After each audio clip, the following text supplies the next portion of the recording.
आगे बढ़ते हैं, एक और बड़ी खबर का रुख कर लेते हैं।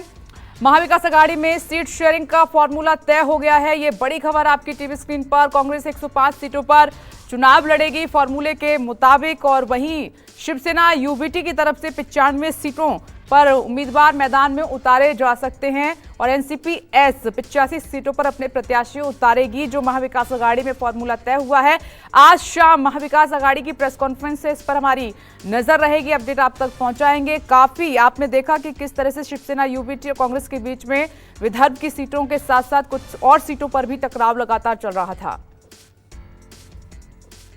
सीट शेयरिंग का कोई फॉर्मूला नहीं है।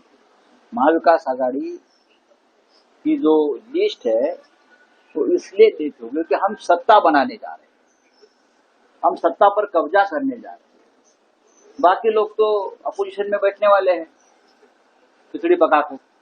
हम सत्ता में बैठेंगे तो हमें बहुत सोच समझकर हमारा उम्मीदवारों का और चुनाव क्षेत्र का चयन करना पड़ेगा। आज 4 बजे तक हमारी पूरी लिस्ट जारी हो जाएगी।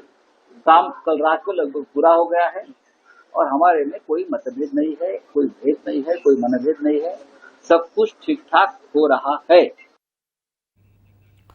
देखिए, शरद पवार से मुलाकात के बाद संजय राउत के बोल जो हैं बदल गए हैं। पहले सख्त थे, अब कह रहे हैं सब कुछ ठीक है। विनोद जगदाले इस वक्त हमारे साथ मौजूद है। तो विनोद, संजय राउत कह रहे हैं कि आज शाम तक लिस्ट आ जाएगी और जो फॉर्मूला हम चला रहे हैं इसी के हिसाब से, देखिए लिस्ट इसी के हिसाब से होगी।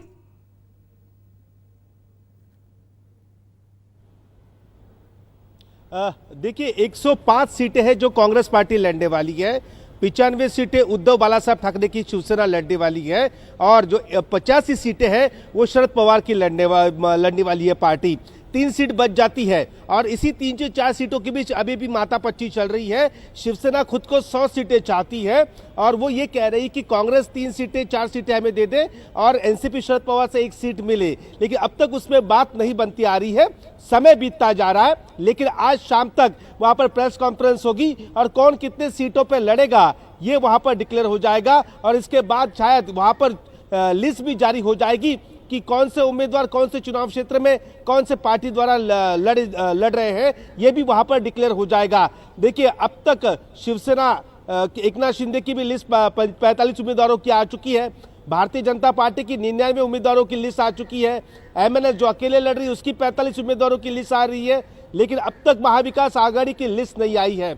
लेकिन सबसे बड़ी बात यह है, ये इतने सीटों पर लड़ रहे हैं तो समाजवादी पार्टी को कितने सीटें मिलेंगी। इतना ही नहीं, रायगढ़ में शेतकरी कामगार पक्ष नाम की एक पार्टी है, उसने अपने 6 उम्मीदवार डिक्लेयर कर दिए हैं। वो पहले से कह रही है कि हम महाविकास आघाड़ी के साथ है, आप देखिए किसको हमको साथ में लेना है, कौन हमें सीटें देगा, लेकिन हाँ, हम महाविकास आघाड़ी के साथ है। मैंने ये 6 सीट और समाजवादी पार्टी जो 12 सीट मांग रही है, ये कहीं ना कहीं मुश्किल पैदा कर सकती है महाविकास आघाड़ी में। तो ये किसको कितने सीटें देंगी या खुद ही अपने सीटों पे लड़ेंगी, एक भी दोस्त पार्टी को सीट नहीं देगी, ये देखना दिलचस्प होगा। इसके लिए शाम का इंतजार करना पड़ेगा। महाराष्ट्र का चुनाव है, अब एक एक करके लिस्ट सामने आ रही है, नाराजगी भी सामने आ रही है। जी, बड़ा चुनाव है, और विनोद, ज्यादातर हम जो टकराव देख रहे हैं वो कांग्रेस और शिवसेना यूबीटी के बीच में ही देख रहे हैं। तो अभी भी कौन कौन सी सीट ऐसी हैं जहां पर ये स्थिति बनी हुई है, जिन पर एक मत राय नहीं हो पा रही है, एक राय नहीं हो पा रही है?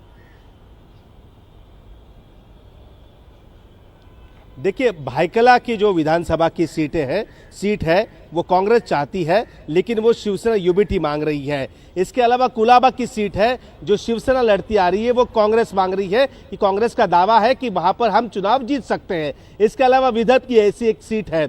इस कुल मिलाकर से 3 से 4 सीट है। उस सीट को लेकर यहाँ पर अभी भी रस्साकशी वहां पर चलती हुई नजर आ रही है। देखिए, यहाँ पर संजय राउत खुद कैमरे के सामने आकर कह रहे हैं कि कोई यहाँ पर मनभेद नहीं, मतभेद नहीं, लेकिन मनभेद मतभेद था वो तो हो ही गया, क्योंकि सीट शेयरिंग का आपको पता ही होगा। सबसे पहले सीट शेयरिंग की अगर डिस्कशन किसने शुरुआत की थी, बातचीत किसने शुरू की थी, तो महाविकास आघाड़ी ने। 2 महीने पहले से ही लगातार इनकी बातचीत चल रही है, लेकिन अंत तक वहां पर डिसीजन क्यों नहीं हुआ, फैसला क्यों नहीं हुआ, इसका जवाब किसी के पास नहीं है। अब कौन कितने सीटों पे लड़ेगा और क्या वाकई दिल से एक दूसरे का वो समर्थन करेंगे करेंगे ये भी देखना होगा। अगर दिल से समर्थन नहीं हुआ तो फिर वैसे ही विपक्ष में बैठने की दोबारा ये विपक्ष में बैठ सकते हैं। ठीक है विनोद, आप नजर बनाए रखिएगा। प्रेस कॉन्फ्रेंस काफी अहम रहेगी शाम की। बहुत बहुत शुक्रिया आपका। आगे बढ़ते हैं।